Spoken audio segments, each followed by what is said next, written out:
In Godfather of Harlem Season 4 Episode 9, the power dynamics in Harlem change radically as Joe Colombo stages a subtle but effective takeover, supplanting Bumpy Johnson as the key figure of authority. What makes this development so impactful is not only Colombo's desire, but also how easily he exploits Bumpy's flaw. After years of operating in the shadows of Chin Gigante, Colombo eventually moves into the sunlight, utilizing strategy, diplomacy, and subtle intimidation to rewire Harlem's power dynamic.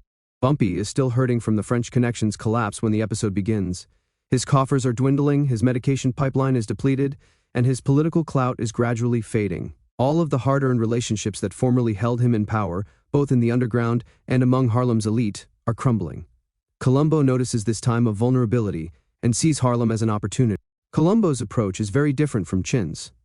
Chin utilized raw force, whereas Colombo employed charm, commercial acumen, and financial incentives. He enters Harlem not with armies, but with suitcases full of cash and promises of stability. In doing so, he appeals to Harlem's power brokers, who are tired of Bumpy's increasingly unpredictable leadership and the never-ending bloodshed that surrounds his reign. Colombo provides them with security, transparency, and profit, which Bumpy does not now give. The most startling part of Colombo's takeover is how many of Bumpy's allies begin to change their allegiance.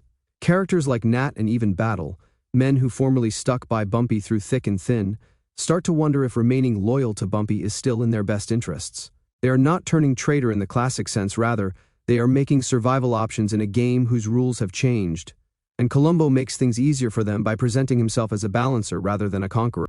Throughout Episode 9, Colombo deftly uses relationships, timing, and Harlem's growing unrest to position himself as a rescuer. He recognizes that Harlem requires a manager as well as a kingpin. Someone who can keep the drugs moving, the streets reasonably quiet, and the money flowing without turning the area into a war zone. That is how Bumpy used to be. That is what Colombo is currently stepping up to. And, while Colombo's takeover is mainly bloodless in this episode, each of his maneuvers has an underlying menace. He does not need to raise his voice or draw the trigger. The implication is always there: work with me or get left behind. That's what makes him dangerous. He's polite, professional, and completely vicious.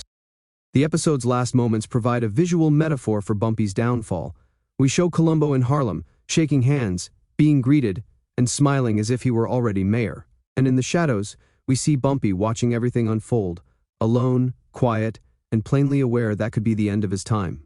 There is no gunfight, there's no speech, just the vision of a man observing the gradual elimination of what he is. Joe Colombo's takeover is not spectacular, it is deliberate.